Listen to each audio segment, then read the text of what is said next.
kabacdina kan buu keenay inuu kan waa diiday marka inaga reebo waani khaladkaygiina markii hore aan caruurta aan ka xaysanay inuu mar walba khaldana oo caruur aan maanta dhali karo oo adeeradooda inaan ka xaysto ma ahayn dawladda iyo waalidka dhala waxaan ka codsanayaa inay cafiyaan taasoo shaqabareeda aan ku xaysto bareeda nin baa ii yeeray shidaal igu shubay kaala ii shaqay buu yiri doonyo jooga buu waa ila shaqayn lahaa marka anoo qandala marayna motorku naga xumaaday oo kool naga jiiday maba gaarin ba amarkii Ilaahayna ma noqon taas oo iga soo reebay xuquuq yaa shaqeeyo oo doonyo u shaqeeyo kabacdi waxay raacaan way ninkaasaan helay labada tan buu soo kaxayay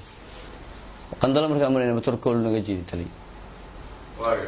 kabacdi xeebtaan u geeyay motorkii oo lay safaynayo baa waxa ii yimi nimanka sarsoonta aniga motorkii ximadii kullu waa jiideen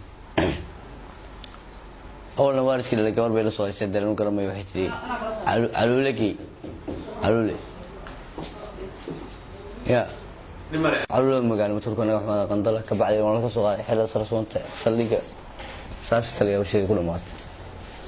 بقول بخل ضمن تلي مركب عندك عصانين عيد مدافتان تبدأ من قفان القوم بك عيسى ما يلا وعلمي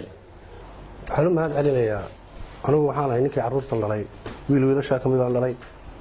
waxaan u mahad celinayaa dawladda Puntland iyo taliyaha qaybta gobolka bari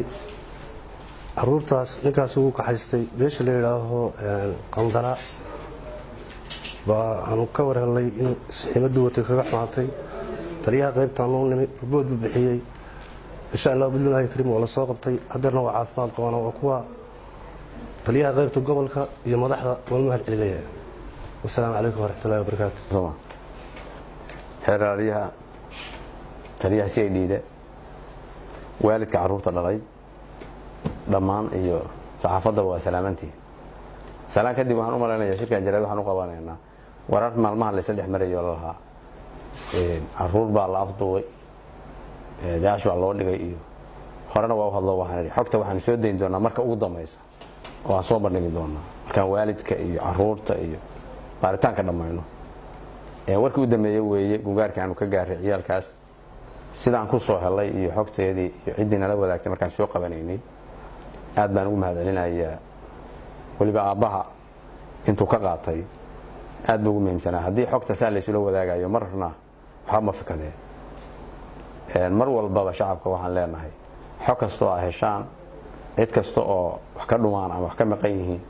ama hanti ha noqoto ama dad ha noqoto annaga waxaan u egmanahay inaan ka shaqeeyo oo gacanta ku soo dhigno oo u fududeyno dadkaas dhibanayaasha ah karaamka iyaga weeyaa ilaahay mahadiisa ilaahay waa nagu soo guuleeyay haddana ka soo qabanay ciidamadii BMBF ciidamadu meel kasta ay joogaaneen waa u igmayeen inay shaqada qabtaan qayb kasta ay yihiin waxa waajibaadkoodu yahay inay shaqo kastaba oo qaranku leeyahay oo dadka shacabka loogu shaqeeyo loogu adeegayo inaan qabanno aad baan ugu mahadcelinayaa saraakiishii iyo waqtiga ay ku bixiyeen iyo intaan xogta kala helay iyadoo aan waqti dheer qaadan hadda laba habeen bay ku xireen marmay saddex habeen saldhiga bartamaha intaasna baaris baa lagu waday iyo meesha ka timiyay u socotay warkii ahaa waa la tahriibinaya ama daash baash waxba kama jiraan wax ka jira ma jiraan laakiin ninkii doonta saximada watay oo hadeer u muuqda markii muuqaalkiisa la fiiriyo qof aan caruurta wax dhaamin jinsigiisa iyo maskaxdiisa markaa eego laakiin waa khalad uu galay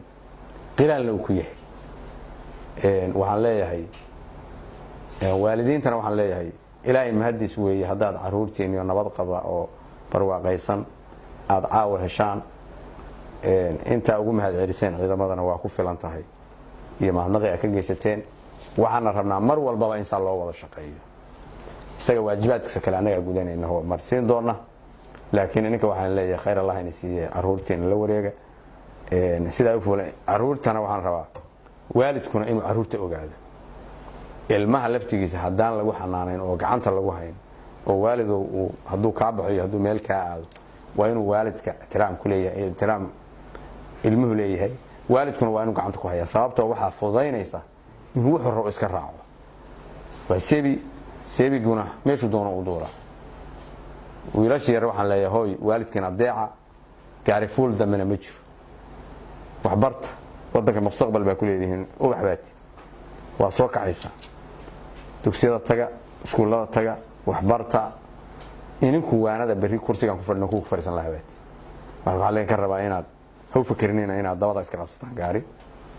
inagana saasaan leeyahay aad iyo aad baa u mahadsantihiin intii ka qayb qaadatay waan idin mahadcelinayna